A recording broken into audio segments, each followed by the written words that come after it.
Hi friends, কেমন আছো তোমরা? আশা করছি তোমরা সবাই খুব ভালো আছো। আমার নতুন একটা ভিডিওতে তোমাদের সবাইকে ওয়েলকাম। এই ভিডিওতে তোমরা শুনতে পারবে আমি কত সুন্দর হিন্দিতে কথা বলতে পারি। তো চলো শুরু করা যাক ভিডিওটা। 100 100 আর 50 50 200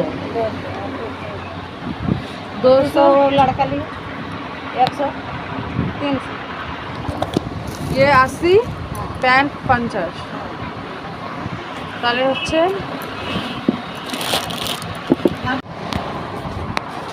तुम्हारा नाम क्या है? नाम क्या है? राखी। তোমরা নিশ্চয়ই শুনতেই পারছো যে আমি কতটা পারফেক্ট হিন্দি বলতে পারি। তার মধ্যে আমি আবার ঘটা করে নাম জিজ্ঞাসা করছি।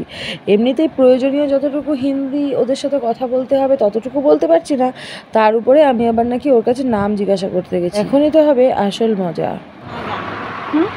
हम ना जाने के यहाँ कपड़ा यदि थोड़ा सस्ता मिल रहा है तो ले लेते हो, हम इधर मान ले लेते बाड़ी चढ़ा दे 50 आज दूसरा कलर और नहीं है। ততক্ষণ পর্যন্ত সব কিছু ঠিকই ছিল, যতক্ষণ পর্যন্ত বাচ্চাদের জামা কাপড়গুলো আমি 50 টাকা পিস প্রতি দিচ্ছিলাম।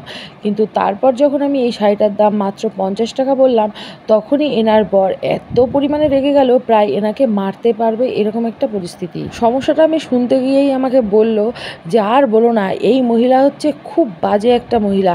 আমার কথা তো একটাও শোনে না। কোথার থেকে এক গাদা জামা কাপড় কিনে নিয়ে এসছে, আমার এক গাদা টাকা পয়সা সব নষ্ট করে ফেলে দিয়েছে।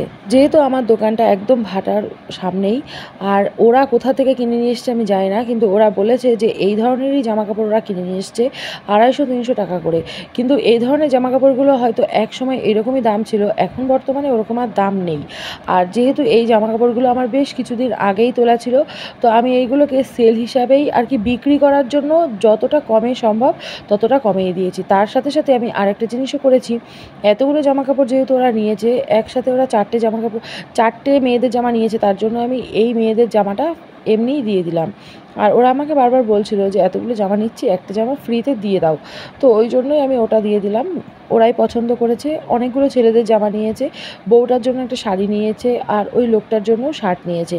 তো সব মিলিয়ে বেশ অনেকগুলো জামা কাপড়ই নিয়েছে। আর যেহেতু এগুলো আমি সেল হিসাবেই দিচ্ছিলাম সব কিছু, তো ওই জন্যই আমি এইভাবে দিয়ে দিলাম। আমার নিজের হিন্দি শুনে নিজের যতটা না হাসি পাচ্ছিল, তার থেকে বেশি হাসি পাচ্ছিল ওদের ঝগড়া শুনে। তারপর ওরা চলে যাওয়ার পর আমি তাড়াহুড়ো করে দোকান বন্ধ করে বাড়ি এসে রেডি হয়ে নিলাম। আমরা সবাই মিলে এখন চলে যাচ্ছি আমার বোনের বাড়িতে।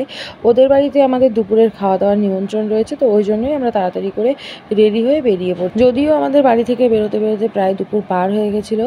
তো আমরা যখন এখানে এসে পৌঁছেছিলাম তখন আমাদের গাড়ি রাখতে সমস্যা হচ্ছিলো। তো বোন জিজ্ঞাসা করছিলো কি রে দাদা কোথায় গেল, তো আমি বললাম যে ও গাড়ি রাখতে গেছে। তো ও একটু জায়গায় বসে নিয়ে মাতব্বরি করছিল কোথায় গাড়িটা রাখা যায়, তো সেটার কোনো কাজে লাগলো না। তারপর দেখো আমরা চলে আসলাম ভেতরে। এসে নিয়ে কিছুক্ষণ ওয়েটিং করার পর দেখো আমাদেরকে খেতে বসিয়ে দেওয়া হলো।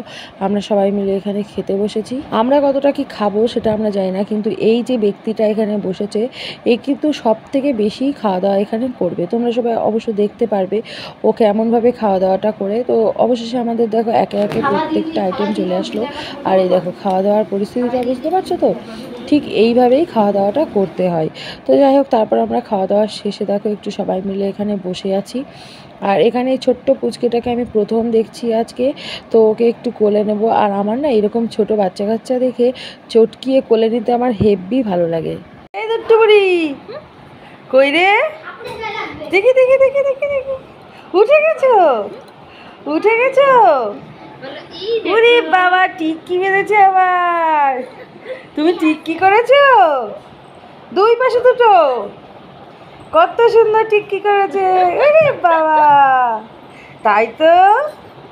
তুমি হাঁড়িটা রান্না করে নিয়ে আসলে নাকি ভাত রান্না করে নিয়ে আসলে?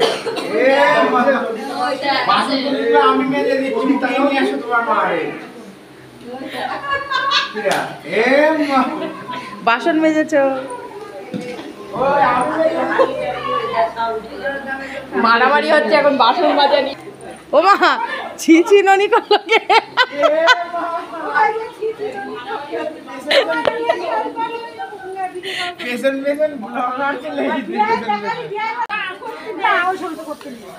মারামারি করে শেষ পর্যন্ত জিতলো কে?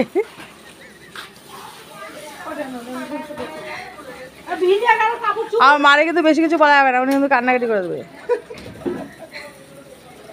খাওয়া দাওয়া শেষে আমার মা চলে গেছিলো বাসন মাজার জন্য, আর মা আর মাইমা মিলে ঝগড়া অশান্তি শুরু করে দিয়েছে। কারণ মাইমার ইচ্ছা মা যেন ওখানে বাসন না মাজে, আর মার ইচ্ছা মা ওখানে বাসন মাজবেই। ওইদিকে ওই রকম পরিস্থিতি রেখে দিয়েই কিন্তু আমরা চলে আসলাম বাড়ির দিকে। সব মিলিয়ে কেমন লাগলো আমার এই ভিডিওটা অবশ্যই কমেন্টে জানিও। ভালো লাগলে অবশ্যই করে লাইক করে। দেখা হচ্ছে পরের নতুন একটা ভিডিও নিয়ে। টাটা।